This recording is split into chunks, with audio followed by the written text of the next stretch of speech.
Not many people know this about me, but during my freshman year of college, I struggled with a very deep depression. On the outside, I was the happy-go-lucky guy that people loved to be around because I laughed and I told jokes. But on the inside, I was struggling with a darkness that to this day I cannot adequately describe. It was at this point that I decided I couldn't take it anymore and I was gonna kill myself. I reached the place where I knew where I was gonna do it, and I had the pills in my desk to complete it.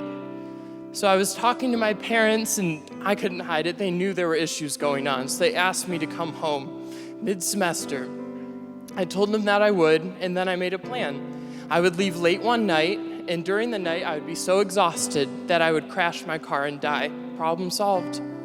Before I left, I texted my childhood friend Olivia and told her I was leaving. She knew that I'd been going through a lot of things, and she told me I was not allowed to leave this campus without talking to her in person. We ended up going to McDonald's, and we talked for a couple hours there. During that time, she poured out encouragement into my life.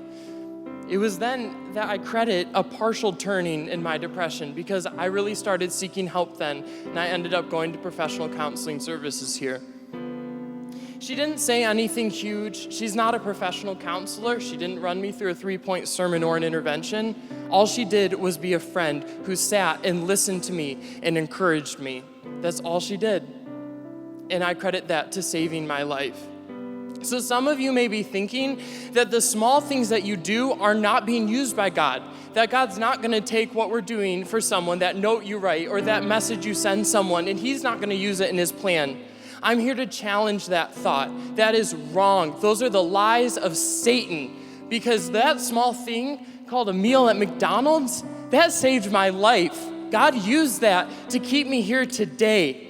So the next time you start believing those lies, I want you to think of that story and then try to tell me that our God is not strong enough to use those little things to bring glory to his name.